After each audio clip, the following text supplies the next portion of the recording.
It was a dreary night of November that I beheld the accomplishment of my toils. With an anxiety that almost amounted to agony, I collected the instruments of life around me, that I might infuse a spark of being into the lifeless thing that lay at my feet. It was already 1 in the morning. The rain pattered dismally against the panes, and my candle was nearly burnt out, when, by the glimmer of the half-extinguished light, I saw the dull yellow eye of the creature open. It breathed hard, and a convulsive motion agitated its limbs. Welcome to the Postmodern Prometheus, a podcast dedicated to all things Frankenstein. This week we will be discussing Victor Frankenstein, the college years. So where we left off last week was Mama Frankenstein's dead and Victor is heading off to college. So what we'll be initially discussing in this episode is the 2 professors Victor comes across in his studies and in his reactions to both of those. Yeah, so and then we'll move on to the thing you're all here to see. The animation of the creature and what happens in the immediate aftermath. Hopefully we'll get to cover all that in this episode. I mean, if we don't... I can summarize the aftermath here. He gets a fever, is in bed for a while, his friend looks after him, then you get the college years part 2 where he starts studying languages. And then he goes home. Okay, so I think let's contrast the 2 professors that he first meets. There's Monsieur Krempe and... Monsieur Krempe? Is that Monsieur? I just assume M stands for Monsieur, but I don't know. Look, it's a story set in not Switzerland. Where's Ingolstadt? Isn't Ingolstadt in Switzerland? Oh, might be. I don't study geography. Well, yeah, it's a story set in Switzerland written by an English woman. Who's to say what's real? Well, it wouldn't be Herr Krempe because it's not H, I assume. Unless it's like Messrs? Messrs? Although I don't... No, Messrs is just short for Monsieur. Ah. Is it not? Probably, I don't know. God. We should have... This is another sign of our ill-preparedness. No, it's not. It's witty banter. Without the actual banter. It's more just lack of information. Anyhow. Okay. Proceed. So... There's kind of an immediate contrast between Victor's reaction with Monsieur Krempe and Monsieur Waldman. Waldman? This is the description of Krempe.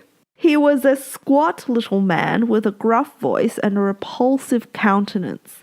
The teacher, therefore, did not prepossess me in favour of his doctrine. In contrast to Monsieur Waldman, he is described as Monsieur Waldman appeared about 50 years of age, but with an aspect expressive of the greatest benevolence. A few grey hairs covered his temples, but those at the back of his head were nearly black. His person was short, but remarkably erect, and his voice the sweetest I had ever heard. Well, the thing with Krempe, though, it's Krempe, but Krempe's funnier, is that he's not given this sort of harsh evaluation until after he's not really been mean to Frankenstein, but, been very dismissive of all those medieval writers Victor had read as a child, who he mentions casually having read these to this guy, to which... to which his response is, "Have you," he said, "really spent your time in studying such nonsense? Every minute, every instant you have wasted on those books is utterly and entirely lost. You have burdened your memory with exploded systems and useless names. Good God, in what desert land have you lived where no one was kind enough to inform you that these fancies, which you have so greedily imbibed, are 1,000 years old and as musty as they are ancient? So, yeah, he's sort of... nothing he's saying there is, like, really mean. It's just kind of patronising. And Victor probably have gone this far in his life without being belittled by anyone, takes this very harshly. And then he gives this very sort of harsh evaluation of his physical presence and kind of uses that as a way to dismiss his criticism. Yeah, I think there's... Because he doesn't make that evaluation of him straight out. That's not until he's been mean to him. I think he actually says nice things about him initially. Yeah, he received me with politeness and asked me several questions concerning my progress. Yeah, I think you're right, but there's also sort of the association immediately that Victor has with sort of physical repulsiveness and things that he just doesn't agree with, which I think you're right is kind of born out of his childhood where he wasn't really challenged. He seems to have been provided sort of every opportunity to prove himself and to be positively supported by everyone around him. In a way, I guess you could see a sort of parallel with Krempe's reaction to his reading of the ancient philosophers with his father as well, but he never sort of dismisses his father in exactly the same way, probably because of their pre-existing relationship. But I think it's interesting that for Victor, at least, the sort of physical repulsiveness and a repulsiveness of intellectual thought is still very much tied together. Yeah. But in turn, checkmate. You have to remember that this story isn't being told as it's happening, it's being told as a memory. And so he does give Voltman this lovely description, but that's in knowing that later on when he goes and talks to Voltman is like super supportive, and when he mentions he's read these ancient texts, Voltman doesn't dismiss him. He says, "Ooh, that really good quote I said paraphrased in the last episode. Maybe I can find it now." Dun, dun, dun, dun, dun, dun. Oh, it's in the document. Oh, here we go. Well, it's all right, I found it. These were men to whose indefiable zeal modern philosophers were indebted for most of the foundations of their knowledge.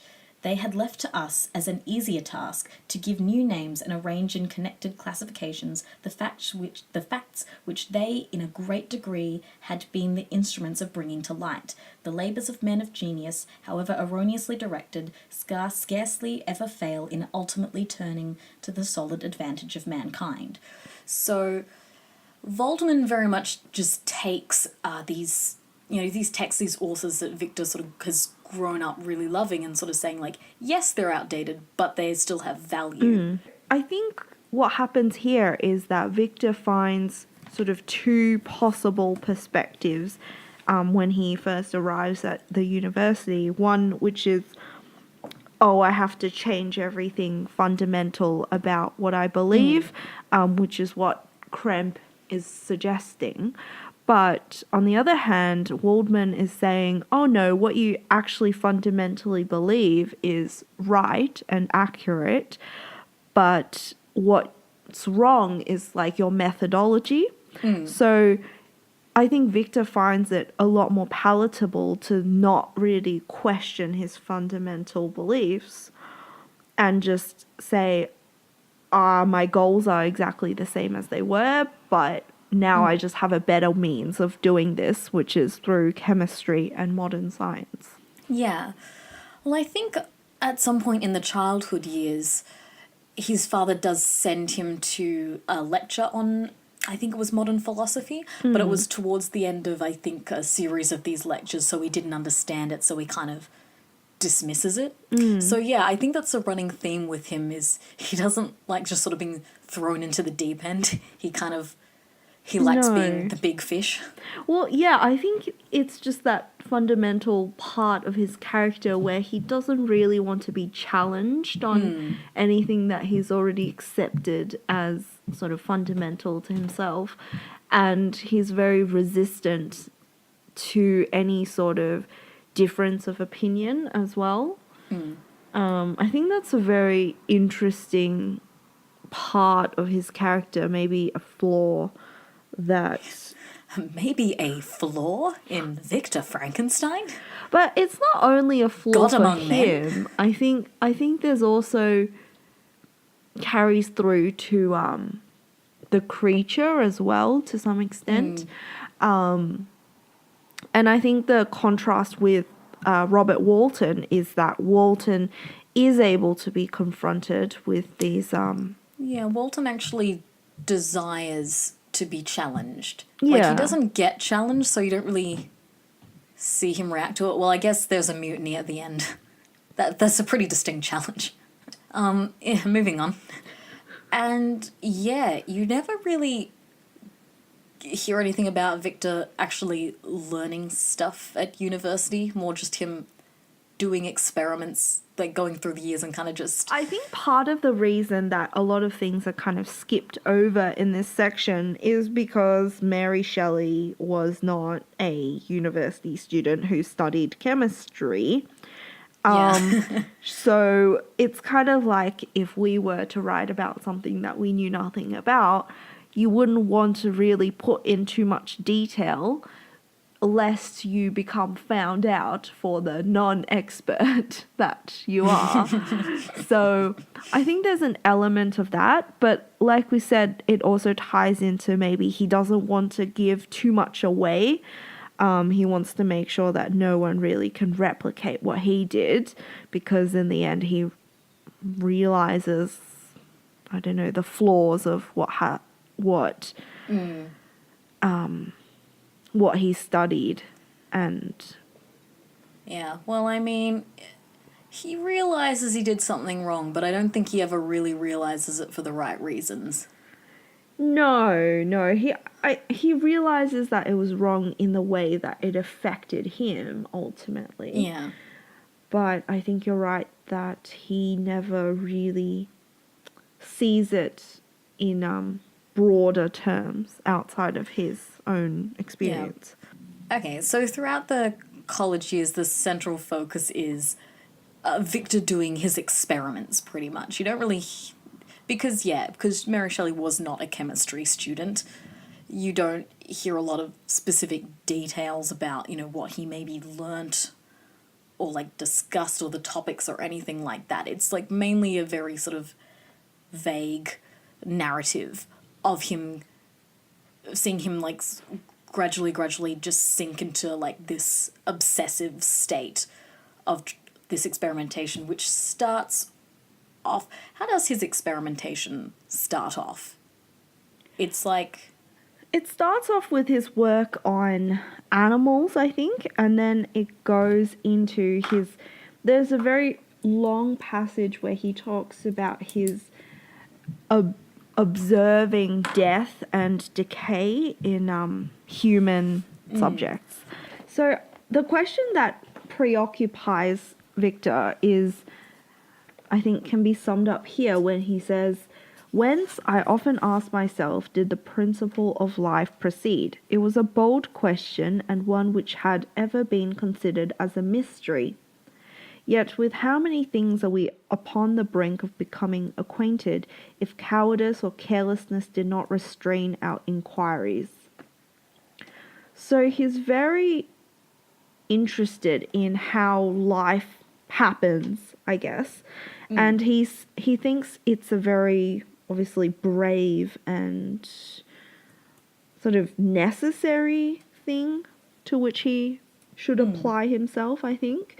So even here, when, apparently he has learnt his lessons, he still says that it would be cowardly or careless not to restrain his inquiries in that moment. So it makes you wonder, like, has his fundamental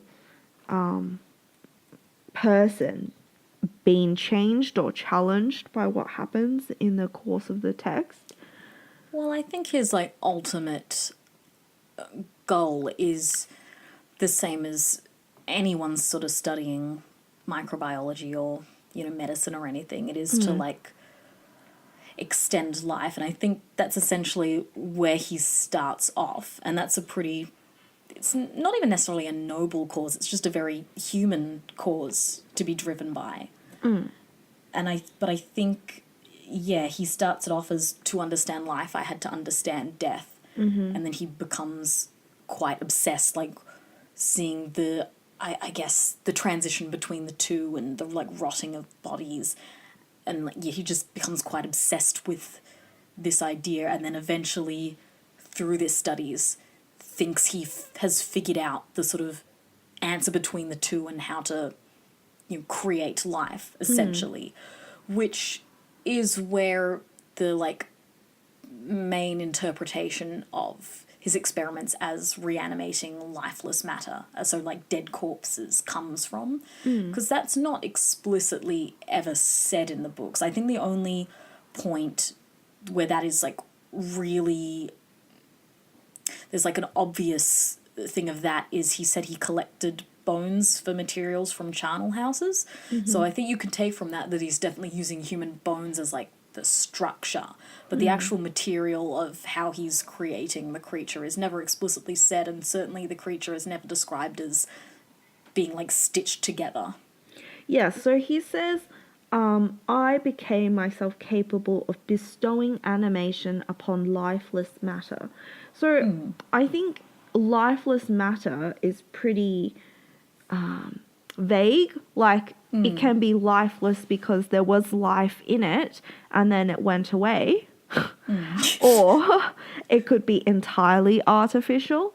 So I think there is a case like to be made that the creature wasn't necessarily put together out of dead body parts. He could have been sort of entirely artificially created, more like a robot or a prosthetic in a way. A very early robot. Yes, which he essentially is kind of just a robot, but we can get into that at a later time. I think the other thing that I wanted to point out, is the sort of birth-giving imagery that's really prevalent here. Also birth and sex, can we say. So he says, the astonishment which I had at first experienced on this discovery soon gave place to delight and rapture. After so much time spent in painful labour, to arrive at once at the summit of my desires was the most gratifying consummation of my toils. So, yeah, a lot of the language there is very much kind of related to birth giving as a natural process. Yeah, there's definitely an outdated feminist reading that Victor is usurping the role of woman and, nature being woman and all that, which is interesting, but I think in, like, a time where, trans rights are very important and, the idea of woman isn't entirely linked to the biology, I think that reading is a bit outdated, but, like, certainly that was something we studied a lot or discussed a lot in high school, or at least I did in my high school essays.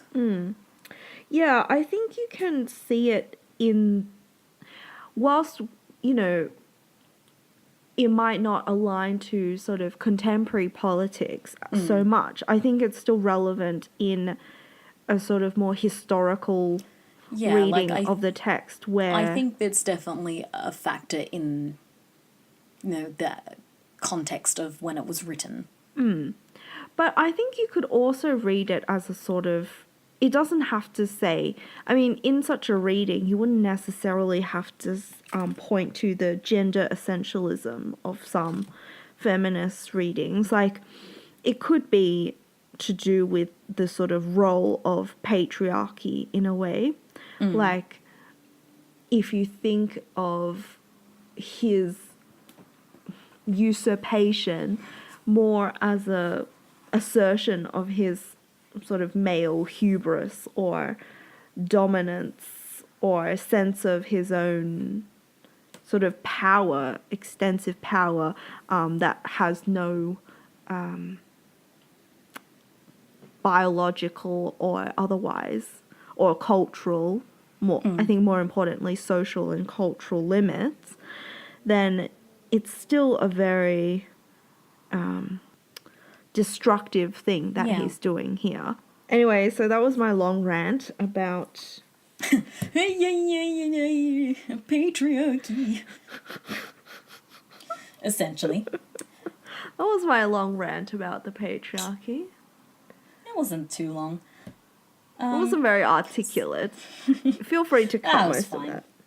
We'll see. Okay. So yeah, and so the other thing to point out as this is all happening and he's like, doing experiments, he's gradually becoming more and more isolated, which we are more told than shown, because you never see him sort of start off with friends at college. No. He kind of just says he's gets more and more isolated, and he just stays up in his apartments all day and night, doing experiments and sneaking out and stealing bones from charnel houses. And I think, because at this point he's technically finished his studies, I think, and he's just doing his experiments. Yeah. Which I guess must be nice having money and just doing that, but I'm not bitter. Well, maybe he's just kind of like the creepy guy who hangs around and he's like 5 years into a master's degree that was supposed to take 2 years, or 10 years into a PhD. How many years was he meant to be at college? Because I think all up he's there 6 years, but I think it's only the first 4 he's spent in is the lead up to making the creature, and then the latter 2 is him just pissing around until he finally has to go back home because he's a terrible son. Yeah, I think that sounds about right. I don't know how long, again, our ignorance is showing. I don't know how long a university degree would have taken in that time. I assume it's probably not too different from contemporary times, but I feel like when I was reading this, it was like he actually was properly studying for 3 years, in which in that time he, was a genius and like loved by the university because he was so smart and yada yada yada, and then after that point he was completely isolating himself, just doing his experiments, creating this thing. I think the time in which between him realizing he could bestow animation to the actual bestowing of the animation was 9 months. Well, did I make this up? This is why I should make notes. I'm not Take sure. what I say as gospel. I don't know, but I think that it's about a year that he kind of works on this creature. And I've just found some, additional things. So basically he thinks that he wants to create a being of gigantic stature. There we go. That is to say about 8 feet in height and proportionably large. So I think from that, it seems like... Well, he did... That was for ease of creating it, not necessarily like, I'm going to make him big. No, but my point is that gives more credence to the fact that it's entirely artificial being rather than being stitched together of corpses, because obviously no person or very few people are 8 feet tall. So if you're using body parts, I'm not sure how that legs would... on legs on legs. The first human centipede. Yeah. But I think there's just, yeah, I think there's more to be said about the being as kind of completely artificial. I don't know. Like maybe he's just made of plastic or something. Plastic. Did they even have plastic back then? No. Just wax. Wax. Or clay. It's just made out of Well, clay. yeah, he also compares the being to lifeless clay. So, I mean, clay is a very sort of biblical creation tool. Yeah, he like molded out of clay and then just sent some lightning on it. That seems legit. That's how Wonder Woman was made, wasn't she? Or Jesus? Not Well, Jesus. there's the Someone from the Bible. there's those legends of the golems. So golems are, I guess, animated clay beings. No, that's Schmiegel's ring name. What? Gollum? Yes. Gollum? Yes, not that golem. The other golem. Golem. Yeah, I do know what you're talking about. I just like being difficult. Why you do this? So I think another interesting thing, which, like, in addition to his isolation, which, like you said, I really can't tell that he's becoming more isolated because he never seemed to have any friends in the first place. Yeah. Well, this is definitely like an element that is always done better in adaptations. Where, like, I mean, you just have to show that. It's hard to, because, Victor is not speaking. There is usually not voiceover, so you have to, like, depict that on screen. And even in the original Whale, what was his name? James Whale. Even in that one where it does start off with him making the creature, it does still convey that he's sort of become isolated because, he hasn't been speaking to his fiancée or, like, his friend. They go looking for him. Yeah, that's the other thing with, like, most adaptations of Frankenstein. His, like, family actually care and they go looking for him. Yes, in the novel, his family just kind of write him letters. Yeah, and he just doesn't write them back because he's, just in this, like, deep obsession and, like, not looking after himself. But, like, his family never come and check up on him. It's pretty far away, but they are rich. Yes, I guess this is another suspension of disbelief kind of thing. Like, I reckon in real life, I mean, that's a pointless... You mean this isn't real life? This is a pointless statement to try to compare this to real life, but realistically, if your family was super worried about you, they would come and visit you in person and, like, probably wouldn't leave until they'd made sure you weren't starving to death because you were hanging out in graveyards or something. No, their attitude towards the whole thing is very much just like, we're just very worried because you're not writing us back. But, like, that's kind of the extent of it. I mean, I guess, like, he is an adult, so they're kind of like, yeah, live your life. But, like, they do want him to come back eventually because someone has to marry Elizabeth. And it can't be Clavel. By God, I wish it was. They deserve each other. In a good way. Yeah. in the best of ways. Yeah. Anyway, back to the obsessive making of the creature. So the next sort of block quote after him wanting to make it gigantic is, "No one can conceive the variety of feelings which bore me onwards like a hurricane in that first enthusiasm of success. Life and death appeared to me ideal bounds, which I should first break through and pour a torrent of light into our dark world." Prometheus reference! "A first species would bless me as its creator and source. Many happy and excellent creatures would owe their being to me. No father could claim the gratitude of his child so completely as I should deserve theirs.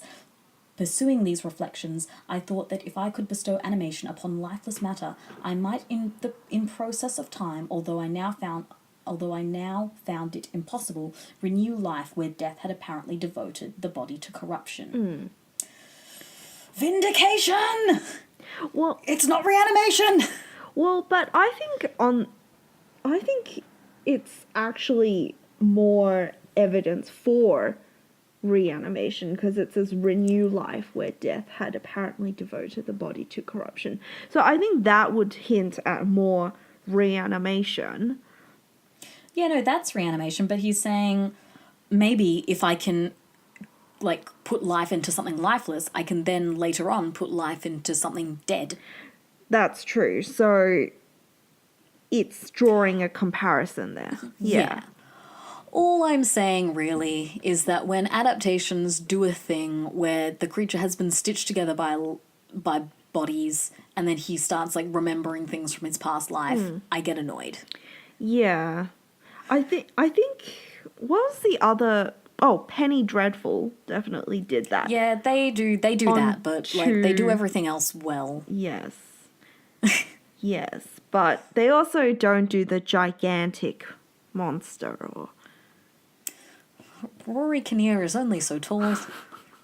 and he can't be that ugly, so he just looks a bit charming. Well, yeah, I mean, look, Penny Dreadful got Victor's characterization really good, so, like, there's only so much you can get in, like, at once.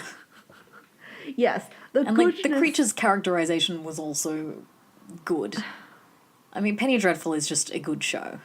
It has no plot, but it's a good show. We need to have a serious episode on Penny Dreadful, because I think it's like a really good adaptation of the Frankenstein story. It's a good adaptation of all its kind of source materials except maybe Dracula, which is kind of a pity since that's kind of the focus of the show. Yeah. But you know, such is life. Anyway, where were we up to in the? So yeah, he's figured out a way to bestow animation. He's shifted away from, I think, the original intent of figuring out the difference between life and death and, like, I guess how to prolong life. And instead of pursuing that, he's gone into a total left field of, okay, what if we just build human beings better? And he hopes from that knowledge he can then, like, reanimate the dead. Yeah. So here's not the most logical. So here's what you were talking about with his materials. So the dissecting room and the slaughterhouse furnished many of my materials, and often did my human nature turn with loathing from my occupation, while still urged on by an eagerness which perpetually increased. I brought my work near to a conclusion. So that kind of gives a bit. So I feel like what we've done is basically say, oh, here's some evidence that the creature was kind of a completely new being, and here's some evidence where he was stitched together of different body parts. But I think what's also important in this passage that comes afterwards is he says that his eyes were insensible to the charms of nature. And I think that would be an extension, if you wanted to do more of a sort of Frankenstein as a usurper of natural order, that would be something to point to, definitely, that he kind of, the more he becomes involved in this work of creating artificial life, the less he is moved by or is interested in sort of the natural life that exists around him. Yeah.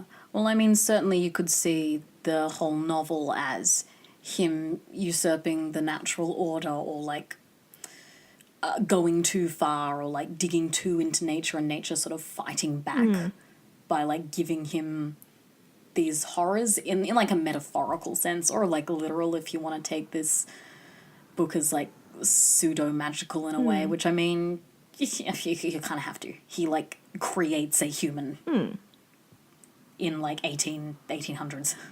Yeah. Well, I think it has very close resonances. So this week I was reading the news, and there was some scientist in China who had genetically modified 2 babies to make them more resistant to the AIDS virus. Did you read about this? No. Proceed. Well, I don't know, it just seemed very Frankensteinish to me, because he had done this sort of without any approval or support really from his university, and he had just done this kind of by himself, and using this sort of really simple gene editing technology. Well, simple in its in the way that it works on a biological level, called CRISPR. Don't know if you heard of it. Nope. But that was just so weird, but it just made it seem so, like it really kind of blurs the line, I think, between artificial and natural anyway, because what is artificial and what is natural, that's kind of just a arbitrary That's decision. one of the big sort of things people explore, like science fiction writers explore. Yeah. But it really just kind of, the natural is infused with what humans have done to it already. Like, it's impossible to really separate out the artificial. So I guess in a way, does it matter whether the creature is made of dead bodies or whether he's made out of something else? Like, well, yeah, that's essentially the point. Mary Shelley's point is that Victor stops for a moment, noticing Walton is interested, like you said before, and said, like, no, I'm not going to tell you how I did this because I don't want my experiments replicated, which, has two reasons. For one, Mary Shelley is not a scientist. This is science fiction. As, science fiction has developed, we do throw bullshit science into, like, fiction or, like, have sort of correct science in fiction. But, this is very, very early science fiction by someone who knew nothing of science. And, ultimately the point of a lot of science fiction is not the science in itself. It's, what it means or, like, what happens after we do the thing. We do the science. And it's, science fiction is ultimately like a what-if thing, and, like, it works better. It's more effective when we can see that something is possible. But ultimately, it's the horror in it, because, it's usually a horror or a thriller, is not the fact that it can be done. It's, like, what happens afterwards and the implications of what is done. Yes. I mean, really, I guess the science part of science fiction is just a lens or a tool with which to explore more deeper human concerns. Yeah. Well, I think nowadays with science fiction, it's texts are more credible if there is, like, a realistic aspect to it, which is, why Black Mirror is quite popular, is that a lot of the stuff in there is very, it could happen / is happening now. But it's also, in most of those, the technology is kind of not really even the focus of the thing. It's really a human exploration, but it's done through technology that is very possible. Yeah, and I think when you see things happening in real life, then it really brings you to the conclusion, I think, for me, that our ethical considerations are just not there yet compared to what science is capable of. So just like Victor's sort of ethical deliberations or his sort of value system isn't really there with what he's able to accomplish scientifically, I feel like that's the state that we're in at the moment, and that we have always been in, is that our, moral concerns, our moral practice is not really up to the standards of our science. So it's always lagging behind, and in that lag, you have a lot of things that can go wrong, and if they go wrong, then that's going to cause a lot of consequences, I think.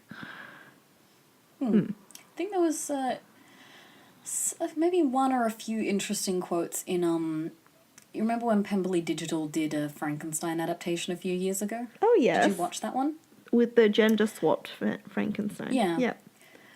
I think in an early-ish, or I think a middle of the series, the character does say something to the effect of, I can't remember, but it was something about ethics, and ethics being a limitation on what we can do put there by people who are too scared to do it, which is, definitely something she then realizes is not totally true. Yeah. But, like... And that's what Victor says, like, that we mentioned, that the limits are born out of cowardice, you know, and he's not a coward, so he dares to push those limits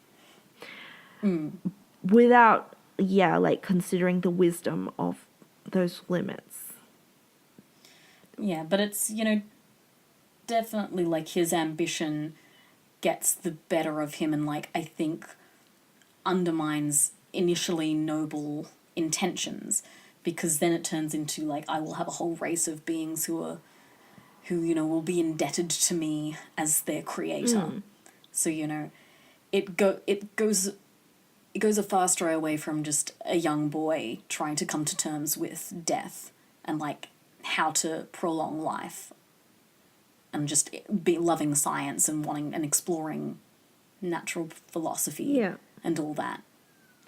Yeah, which is why I find it interesting that, to go back to our second episode, why his mother's death occurs when it doesn't, like, particularly seem to be at the forefront of his mind. Whereas I think in a lot of adaptation, like the deaths of his mother... Oh, the deaths of his mother. She has a few deaths. The old bitch wouldn't stay down.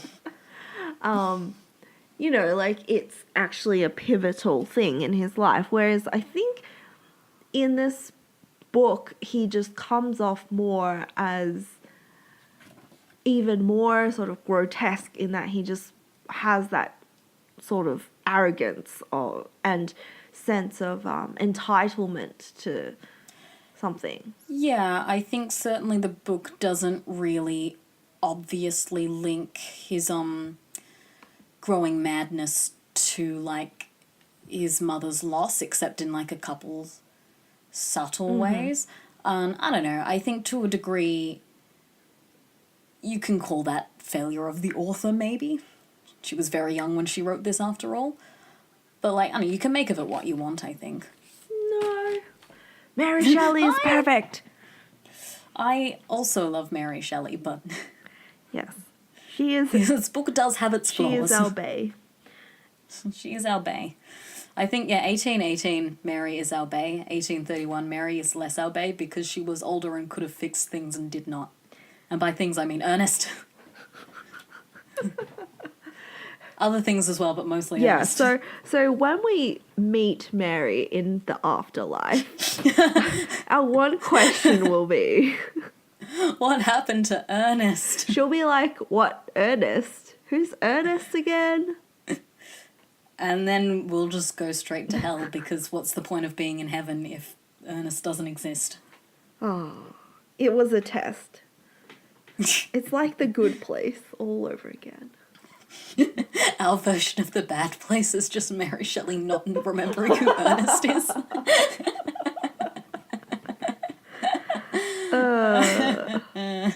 Anyway, no, I was just trying to figure out if there was a part sort of early on in this chapter where he's just, starting to get into science, where it's talking about his initial intention, or whether that was ever explicitly explained, because it just talk about him, like, doing his science and getting really interested in the distinction between life and death. I'm just trying to remember if there was a point where he explicitly says what he wants to get out of this, or if this was really just an interest that then, as he was experimenting, he realized he could do something and then kept doing it until he went too far.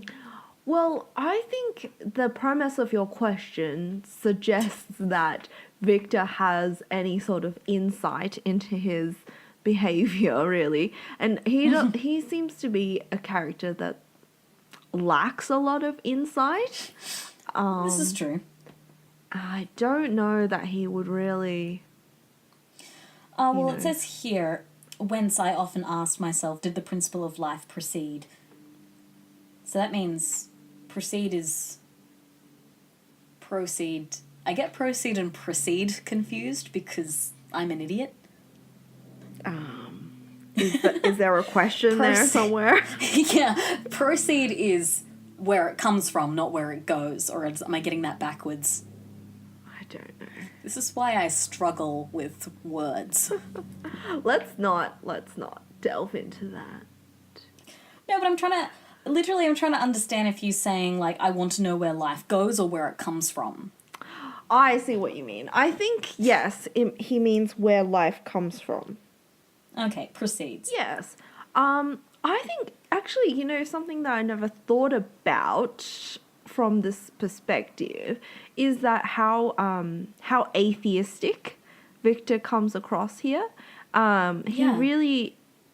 I think this would be against everything of that time, really, is how sort of he doesn't really acknowledge... He acknowledges that life, the sources of life, is a mystery, but he never ties that to any sort of theology. Yeah, but, like, it's a mystery because no one knows it, not because we can't know it. Yes, and I think there's that assumption already that... that it can be known. Yes, and also that it's not sacred in any way or not...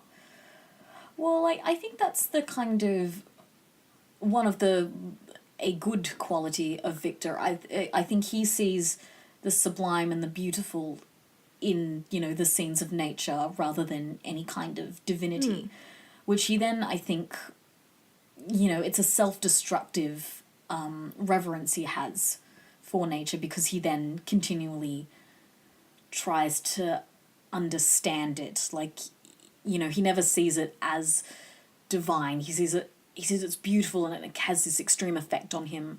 And it's almost like he can't just let that be that. He has to understand why it's so beautiful and so sublime. He has to understand it. He needs to understand why he feels this way.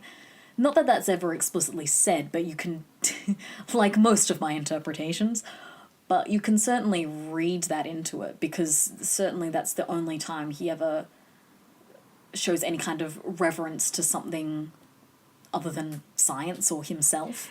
I mean, even science, I don't think he has reverence for. It's just a tool he can use to make himself greater. That's right. I think the idea that he doesn't see like the mystery as being prohibitive or like it's more of a challenge for him rather than maybe it's mysterious for a reason, which I think is... I think there's also... like lots of critics have said that Frankenstein is based on Percy Shelley, and a lot of Percy a lot of Percy Shelley's thinking was based around his sort of agnosticism or atheism. And Mary Shelley's father was also a famous atheist, was he not? Yes, I think so. So I think it's really interesting to think of this text as being coming out of that perspective or that intellectual... Well, there's really, there's no real mention of God or religion anywhere in the text, I don't think. Oh, well, no, I think the only real kind of point where any kind of religious figure comes into it is whoever came to do Justine's, a character we will mention next episode primarily, gets her, last confession and gets her to confess to something she didn't actually do by, threatening her with hell. And that's kind of the only depiction of, institutionalized religion you get in the whole piece. Because certainly there's no mention of faith in the childhood years. I don't think Walton even mentions God that much. No, I think no one really mentions God that much. Yeah, which I think is very surprising for, like, you know, a text written at that time. But I suppose if it, like, religion wasn't a big deal in Mary's life, then maybe she wouldn't think to write it at all. Yeah. Because it's kind of surprising, given the, like, subject matter, that there isn't more Yeah. religion in there. Because I think the way it's being read after it's being published is really kind of, you know, there's always a conflation in a way of God and the natural order in some cases. Though here, nature is very aligned with the feminine. Right. But I think that's like the two ways you can read nature is one, that it is like a theological representation. Like you said, he kind of is moved by the sublime and by natural occurrences, and that's maybe a representation of divinity there. So you can see nature, the natural, as being that sort of divine presence in the text. Or there's obviously the feminist reading of nature being identified with more like women and Yeah. Well, I think when nature is womanized, or feminine personified, maybe is the correct word, it is by the male characters who are trying to find out nature's secrets. So, like, you can read into that whatever it is. But I don't know, I can't remember if at any of the points where Victor is admiring nature, I don't think he puts a feminine characteristic on it then. I don't think. Anyhow, more non-binary depictions of nature. Nature is beyond gender. yes. Should we, get into the actual creature coming alive bit? Should we though? But we're having so much fun. Okay, well, we can keep discussing this. So the glass shatters on, I guess, Victor's rosy-coloured vision of, you know, becoming a god, essentially, when the creature comes to life and he kind of realises how grotesque it is. And we can tie that back again to the beginning of this podcast where we talked about his reactions to the two professors and how beauty played a part in that, maybe. Should we describe the creature? Yes, let's. So, Creachy creech. yay. So, Because, yeah, you did read a bit at the beginning of this, though. yeah, so What did you read up to? Agitated limbs. Oh, yes. Do you want to read the next bit or do you want me to read the next bit? I can read the next bit. So, Go forth. How can I describe? yes, okay. Hey, some of us have things to do today. How can I describe my emotions at this catastrophe, or how delineate the wretch whom, with such infinite pains and care, I had endeavoured to form? His limbs were in proportion, and I had selected his features as beautiful, beautiful, great God. There we go. He mentions God once. Proceed. His yellow skin scarcely covered the work of muscles and arteries beneath. His hair was of a lustrous black and flowing, his teeth of a pearly whiteness, but these luxuriances only formed a more horrid contrast with his watery eyes that seemed almost of the same colour as the dun white sockets in which they were set, his shrivelled complexion and straight black lips. I like the description of the creature in the novel better than any visual representation that has been done ever. But I feel like it would be really hard to do outside of maybe animation. More animated Frankensteins. Yes, I think because he is so inhuman and obviously action adaptations are quite limited in that they need to have actors playing these roles, you can't really capture his inhumanity in a way, and well, what Victor perceives as his inhumanity, I would say. And it's really hard to get that sort of uncanny valley sort of thing, I think. That's why Yeah, that it looks human enough to be kind of a humanoid, but very alien Yeah, at the that's same why I time. think there is a strong case to be made of an adaptation where he's an artificially created being. Because then I think you can have the sort of more android like appearance. I think also, I think people making movies really sometimes struggle creating ugliness because I think instinctively we don't want to watch an idea of ugliness. So what we often get is something that looks human enough with, a scar here and Yeah. there.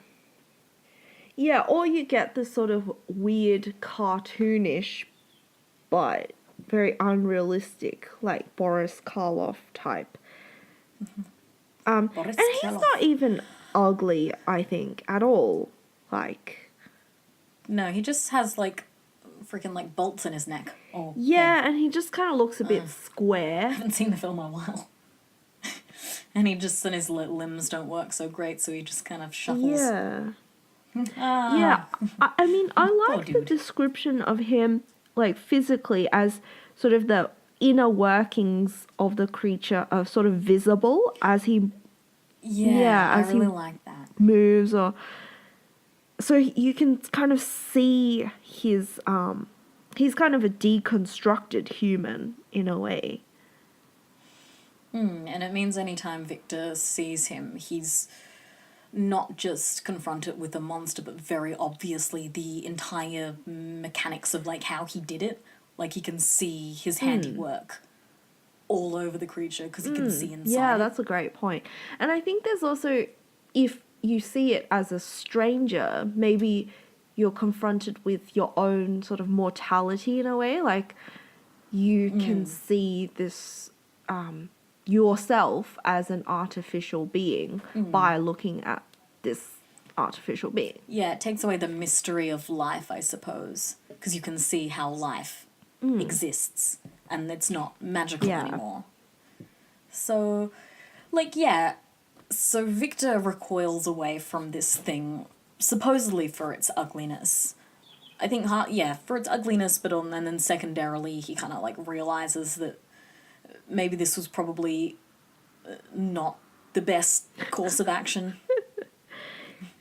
So yeah, it comes to life. He like he runs to his room and passes out. Yeah. Has a Oh, nap. here it says, I had worked hard for nearly 2 years for the sole purpose of infusing Oh life. yeah, no. At the beginning of the page 4, it says like winter, spring, and summer passed away during my okay. labours. So 9 months. All right. Vindicated. Well, that's more of the pregnancy imagery, if you want to go that route. Yeah, because I said it. I think it was 9 months before, but I couldn't remember if there was. Anyway, I like justified myself from about 10 minutes ago. Proceed. Yeah, so he runs out, has a nap, and has a strange dream. Has a dream where he's strolling down the street and he sees Elizabeth, and down the street of Ingolstadt, and he sees Elizabeth and he runs to her and gives her a kiss, and that's like I think the one time in the entire novel he like shows any kind of romantic affection, and it's in a dream. Hello, Freud. And speaking of Freud, and so he kisses Elizabeth, Yeah. I think on the lips, and then she turns into the corpse of his mother. Freud would have a field day. Freud just like cancel all my other appointments. But yes, I think that's very interesting. Like, we were talking about how much does the death of his mother affect him. So maybe here it's showing that it is really affecting to him just on a subconscious level because he's so repressed or whatever. Yeah, and you can also interpret, Elizabeth turning into his mother as he kisses her as like his, I don't know, inability to anything her, I don't know. Or like, if there is romantic affection there, then there's like some kind of psychological block. Oh, the poor mum. All she wanted was to get them together, and now, in death, she keeps them apart. But I don't know. I mean, you can make as much or as little as that as you want. I think you can just... from a literary point of view, you can just see that as foreshadowing. Yes, totally. It could be But, just like a prophetic dream kind of thing. But, I think it is also significant that so his mother has this beautiful death, but then he has this dream of her, and it's like properly like a corpse, and I think it's covered in maggots. A shroud enveloped her form. I saw the grave worms crawling in the folds of the flannel. Yeah. Anyway, so then he wakes up and he sees the creature is in his room being like, "Hey, Dad." Or like, I think reaching out to him. So let me read this bit. I started from my sleep with horror. A cold dew covered my forehead, my teeth chattered, and every limb became convulsed, when, by the dim and yellow light of the moon as it forced its way through the window shutters, I beheld the wretch, the miserable monster whom I had created. He held up the curtain of the bed, and his eyes, if eyes they may be called, were fixed on me. His jaws opened, and he muttered some inarticulate sounds while a grin wrinkled his cheeks. He might have spoken, but I did not hear. One hand was stretched out, seemingly to detain me, but I escaped and rushed downstairs. I took refuge in the courtyard belonging to the house which I inhabited, where I remained during the rest of the night, walking up and down in the greatest agitation, listening attentively, catching and fearing each sound as if it were to announce the approach of the demoniacal corpse to which I had so miserably given life. So basically the creature comes in and he's like, "Hey, Papa." And he's like, "You're no son of mine." And runs away. Yeah, and then just wanders around in like a nervous fever all night. And then I think, and then the like funniest coinkydink of the novel then happens, that he's like wandering towards kind of the gates of Ingolstadt, and a hearse pulls up and just Henry steps out and is just like, "Hey, buddy." "My dear Frankenstein," exclaimed he, "how glad I am to see you. How fortunate that you should be here at the very moment of my alighting." Very fortunate indeed, Clavel. Yeah, so basically Frankenstein has started on his career as a deadbeat dad. And he just happens to come across his old buddy. Oh, Clavel. And so, Clavel has come to university because his father, who initially didn't want him to study because he wanted him to go into business with him, was eventually Henry managed to talk him into being like, "Hey, what's the harm in letting me learn a bit?"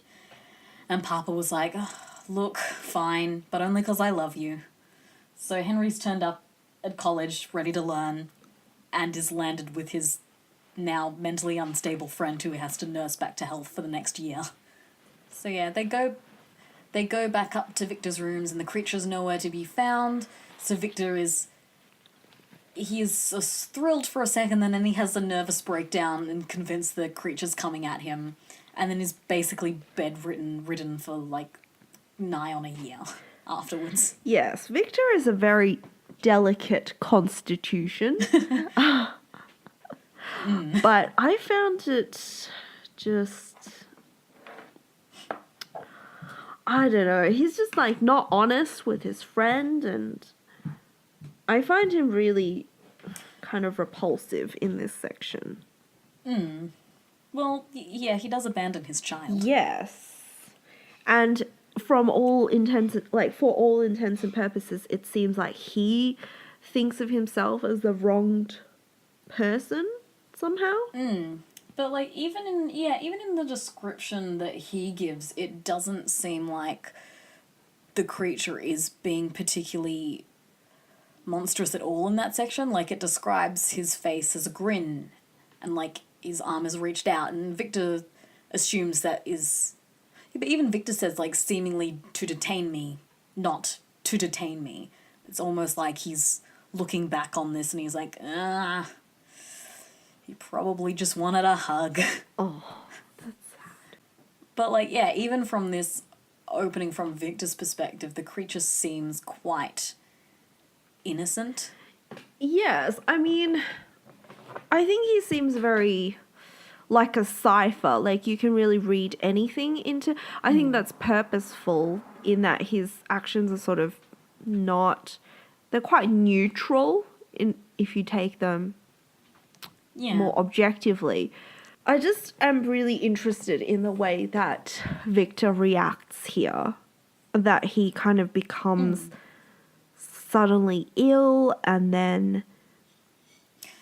Yeah, he just has a complete, like, mental breakdown. But I think, like, he even acknowledges in the, like, previous scenes that, you know, his health was declining. He was becoming, like, very anxious and all that. So he's on the brink of, like, a mental breakdown, and the only thing keeping him alive is, you know, this continuous drive to achieve this thing he's set out, to the point where he's not thinking, why am I doing this? He just knows he can do it. He's got an end point and he's just running to it. And then he hits it, and whatever he was hoping was going to happen doesn't happen. And so his mind just completely falls apart. Right. I think it's also important to note that his physical state is also has deteriorated a lot. He's in very poor health, I think. It seems to me in a way that he's kind of given over his life force, if there's such a thing, like physically into this creation as well. Like, somehow creating this is sapping his own life. Yeah, not in a literal sense. In a metaphorical sense, but I think you can also say that, or like compare that with, say, pregnancy or whatever, in that he could be like, I mean, this is not really an interpretation, more as like an adaptative choice. It could be like infusing his blood into the creature. Well, yeah, I think that's a definite, like, maybe the creature in this way is more of a parasitic sort of thing that he's giving his life to feed, basically. Whereas, you know, I was going to say in terms of pregnancy, it's more like a self-sustaining... Parasitic. Well, it's a self-sustaining thing. I mean, you could see it as also parasitic, but... Dang kid. Sapping my life force. But there's more... I mean, obviously there's, like, death in childbirth as well, so maybe there's also that parallel here where, you know, it's like he gave birth and then he's, like, really sick now because of childbed fever or... Yeah, there is, I don't think you ever saw this adaptation, but what was it called? Splice? No, did you ever see Splice? I did not. I think I told you to watch Splice and you were like, that looks terrible and I'm not going to do it. But it's... Sounds like me. Essentially, it's a modern adaptation of Frankenstein that doesn't explicitly call itself such, but it is. And it's a husband and wife science team creating some modern sciencey things, stem cells, something to do with that. And she, without telling the husband she's doing it, she does use some of her DNA to create the creature, because they're not allowed to use human DNA, but they do it anyway. And she uses her own, but doesn't tell him, and then it gets really weird from there. It's not a good film, but it had promise. Is this the one with Ava Green? As in, from Penny Dreadful? Yeah. No, she wasn't in this one. Then I'm not interested. Anthony Brody? Is that his name? Pardon? Anthony Brody, is that his name? The guy in remake of King Kong? Anyhow. Adrian Brody? Adrian Brody. Is that him? I think. Yeah. Yeah. Oh, yeah. He looks like Snape. Is described. Well, I mean, so does the creature in a way. The, like, black, luscious hair. Yeah, it's not greasy enough. Yeah, that's actually the one thing sort of nice described about the creature. He was ugly, but he had a great hair. Yeah, he could have been a shampoo model. Well, if only. in Penny Dreadful, he kind of had... Long, luscious black hair. Well, it wasn't luscious, but it was long and black. Did you see the mini-series one? It's kind of the most faithful one, but also the most boring. Oh, yeah, I did With see Donald that. Sutherland in it. Yes. I think he was very Snape-like hair in that one. He also had a very, like, gentle, wispy voice, and I was like, this is uncanny. And not in a fun way. I do remember that one. That was okay, like... And he always referred to Victor as father, and he had this, like, light, wispy voice, like, father. And I was like, ugh. Yeah. Stop. Wait, let me... Like, it was a fine adaptation. It was kind of... that's a thing relating to something I think I said in an earlier episode. It's like, super faithful adaptations tend to be a bit boring. Yeah. Whereas ones that are a bit more inventive but maybe less faithful tend to just be more interesting watches. Well, I didn't hate that series, actually. I didn't hate it, I just thought it was a bit forgettable. I thought it was fine. Like you said, the creature was more like how he's described in the novel. Yeah. Well, he's tall, not big, and has a light voice, rather. I don't know, I feel like the creature should have a deep, raspy voice, so that's what, like, had me a bit unnerved. Yeah. Oh, I'm looking at the picture of the creature but he's very, like, handsome. Yeah, like, he's super pretty. Yeah, can't get behind that. He should have no trouble getting by. No, I can't get behind it. I like my monsters as ugly as possible. I know, that's Thank why you you. love Snape. He's And not... his greasy hair. He's not ugly enough. Lovely. Anyhow, as maybe just a more conclusive finishing point, would you like to maybe have a brief discussion on film interpretations of the creature coming to life? Because we've talked a bit about the stitching and all that, but it's probably worth noting that, you know, a lot of the ways in which the creature coming to life is depicted in, you know, films, TV, art even, is very action-packed, dramatic, loud, lightning. Lightning is usually involved. But, you know, in the book, it's actually very quiet. It's almost like a blink and you miss the line where it comes to life. He's standing over it, and then it just takes a breath, and then it just goes on this dramatic shift of now he's horrified and he has to run away. But there's not really like a... There's no electric bolt, I suppose you could say. There's no It's very quiet. mention. I think it's an extension of that. There's no mention of how Victor does any of this. He focuses very internally on his own reactions, more broadly. Yeah, it's as quiet as Caroline's death scene in a way, the creature's coming to life scene. Yep, it's very much like you said, blink and you'll miss it. But you can see that in adaptations, you want to make it dramatic because actually it is kind of the turning point of the story. I think like there may be one time it was, you know, depicted as a very calm birth scene was in the first episode of Penny Dreadful. But like that wasn't the original creature. That was like version 2. The remake Spoiler. of the creature point 2.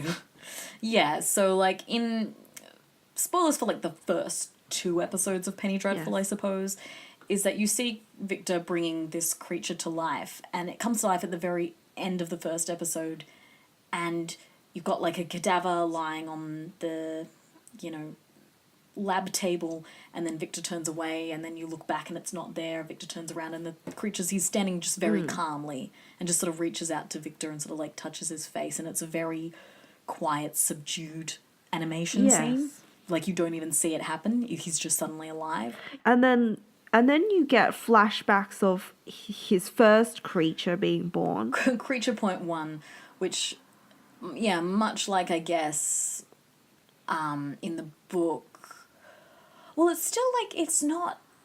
I don't think it was a big dramatic lightning thing. I think the creature just comes to life and is kind of gasping for breath, and Victor's just a bit horrified by it. But it's a more grotesque. Right. It's still, I think scene. it's more traumatic than anything else. It's like very bloody, and there's a lot of sort of emotional, it's a lot more like probably parallel to a traumatic birth than anything to do with lightning. But I think that's actually more true to the book as well. Like, okay, so we've gone really deep with the whole pregnancy parallels, but you could also see what Victor goes through as like postnatal depression, or like, you know, something resulting from rejection of the baby. Very much. But there is that reading, and I think Penny Dreadful kind of has that. So they have the calmness of 2.0. And then they have the really traumatic sort of scene with the original creature, which I think is really interesting, actually. It seems a bit more faithful to the novel. Yeah. Well, I think that was just a very good it was a very clever thing the writers did, because you think the 2.0 creature is the OG creature, and it's like, oh, this is an interesting adaptation. He and his monster friend are like buddies, whose monster son are buddies. And then the like 1.0 turns up and they're like, aha, yikes. Forgot about me, did you, Dad? No, I was just trying to pretend you didn't exist. You. That's a pretty good summary of like the book, their relationship in the book. Forget about me? No, I remembered you. I'm just trying to forget. Yeah, why must you come up when I was just about to forget you? But what did you think of? I know we both saw the stage adaptation of Frankenstein. I know we both saw it. Yeah, we saw it together. Look, I'm just trying to, set the scene for our listeners. All right. We're referring to the 2011... I've got the poster thing on my pinboard here. Danny Boyle Frankenstein with Johnny Lee Miller and Benedict Cumberbatch, where they did the dual role thing, which was... Yeah, it's a thing. You can do it. I don't think it adds much, but... It sells whatever. tickets. It does sell... it sells tickets. That's the important thing. It sold tickets. Well, we went and saw it twice, so... It worked. It worked for us. Well, we had to see... Yeah. Well, we had to see who did the better job. Yes. I liked Johnny Lee Miller as the creature a bit more. Okay. I liked him as the creature a bit more too. I think... Benedict Cumberbatch just is Victor Frankenstein. Because, like, Benedict Cumberbatch, he's a very good actor, but he's especially good at, like, this one character. And that one character is Victor Frankenstein. Right, the kind of aloof, sort of socially distant person. Well, like, I think, he's the aloof, socially distant. Victor's like a... well, he keeps saying he's a bit more social. He's not, though. We never get any evidence He's not. of that. Anyhow, I, want to go back in time to when Benedict Cumberbatch was a very young being, and he could play an age-appropriate Victor Frankenstein in, either a film or a play adaptation, because that would have been nice. I think you're right. Actually, when you say age-appropriate, I think you forget how young Victor is here. He's probably, 21, 22. Yeah, he was 17 when he went away, so plus 4 years is 21. Yeah, so he's extremely young, and I think in most adaptations he's aged up quite significantly to the point where he's in his 30s or 40s. Yeah, well, I think in the original James Whale. In that one, he's certainly 30s, 40s. But, he's not meant to be a student. He's meant to be a man of science with a fiancée who's just pissing around in a castle, making life. And, I mean, in the Kenneth Branagh one, he's supposed to be young, but Kenneth Branagh was a younger man, but not a young man. Yes. Then I think that's the case of the most overblown animation scene in all Frankenstein adaptations. There are like electric eels, and he's on like trolleys, and he's like the creature's like being dragged around, like it's a whole like mousetrap kind of roller coaster situation, and he's like it's a bit just kind of like Too much, Kenneth. too much or just enough. Probably too much. But yeah, in that one he's definitely, I think he's supposed to be young, but no one told Kenneth Branagh no. So, I mean, you know, he can get away with that with Hamlet because we're used to, there's a bit of like,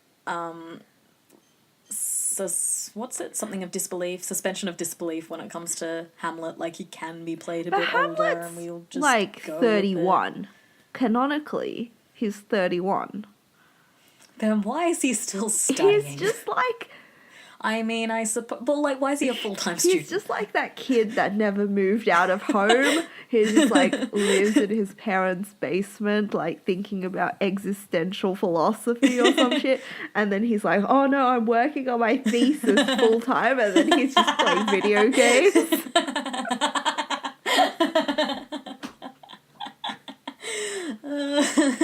Anyhow, I think we were talking about Victor being aged up in adaptations. Yeah. Where he should be a young lad. And that kind of... Oh no, we were talking about the... God damn it, we were talking about the Danny Boyle. Danny Boyle? Danny Boyle. Start that again. Play. Okay. Sorry about a bit of sidetrack there, faithful listeners. Back to the Danny Boyle. I think I derailed that one. Anyway, you wanted to talk about the animation scene in that play. Yes. I give you the floor. Thank you. I think that was really interestingly done. Like, it still uses so the way it's done, it's like more overt birth imagery. He was in like a kind of material socket thing, and he's like had bursts out. Yeah, it's like he's in the sort of like membrane that's kind of see-through, like skin with like sort of vein type design, and then there's like lights flashing, I think, to indicate lightning or some sort of thing. But I thought that was interesting that he kind of comes out of a artificial womb in a way. I think it's debatable though whether that was literal or metaphoric. Yes. Especially because when you see the female creature later on in the play, she's not in any kind of membrane. She's just kind of like a dead-eyed sort of puppet who can sort of walk and be moved around, but she hasn't been given life yet, but she's not in any kind of membrane. She's just sort of waiting to be infused with life. Yes, I think that one is actually interesting. That's an interesting idea of the creature, like the more android type. So she kind of is... like fully functioning as a machine, but what she's lacking is just like life or a soul or something like that. And that's what Victor is able to provide. So I think that is maybe more what I think of in this, in the book, is that, you know, the creature mechanically works and all that, but it's just like turning the on button. Basically. Press on. Oh, God. Can I press off? Oh, why did I create an off button? I'm an idiot. Yes, Victor. Victor is an idiot. Well, yeah, the play version was an interesting one because it was basically just the creature's story. Like, you start from his birth. You don't get any before-y bits about Victor. You get some middle-y bits about Victor, but... Yeah, I felt the play was very sympathetic to the creature. And the birth scene probably was meant to sort of immediately draw you to that perspective. I think Victor was more, in that play, more sympathetic when Benedict Cumberbatch was playing him, just because just I think how he played it. Like Johnny Lee Miller was a lot more like gruff, and I don't know. Not that Victor needs to be sympathetic, but I think he has to be somewhat pathetic. Yes. But yeah, like with all of these scenes, they do still use that electricity kind of theme, which was what we were talking about at the start. I don't know what else to say. I don't know why it's so prevalent. The Or like, electricity. yeah, or why people Well- don't try to think of another way. I think it's literally just because you have that scene in the childhood years where he sees the lightning destroy the tree, and that's treated with such significance. And so, you know, in earlier adaptations, that was gravitated towards, and then subsequent adaptations have just kept using it, like not quite understanding that that's not necessarily, that scene wasn't really foreshadowing anything in an explicitly talking about electricity kind of way. Yeah, but then it's interesting that so many people have, well, presumably most people who make a Frankenstein adaptation read the book. Eh, Yeah, but it's kind of interesting that it's become so pervasive. I wonder if there's kind of more support for that point of view than we have given it credence. what does credence actually mean? I only know it as the character from Fantastic Beasts. Like belief, I Okay. think. Sorry, I meant to say that we have meant to give it credit for. Credence. Sorry. When's Credence gonna get his day? Credence to get a hug. I think we should wrap this up because this is just going nowhere now. So next time, return for our interesting discussion about Justine. What should we call that episode? Just the Justine episode, or the Life and Times of Justine, or the Life and Trials of Justine, or the Life and Lies of Justine? The life and lies of Justine. That's Well, a pretty obscure Harry Potter reference, so I give you kudos for that. we can talk about my interpretation that she's actually secretly killing everyone and somewhat deserves to die. I think maybe she just carries like a pathogen or something. She's coist, I say. So thanks for listening to another rambling episode of the Postmodern Prometheus podcast. And Christ. return next time for discussion about Justine. We also have an email address which you can contact us at, which is the postmodernprometheuspodcast@gmail.com. And we really hope to hear from you with any suggestions for adaptations that you'd like to see us review at some point. Or if there are specific things in the text you want us to discuss. Yes. So we'll make our way through the novel. I think it's taking us a lot longer than we first anticipated, but it's a interesting journey, we hope. So return to hear more.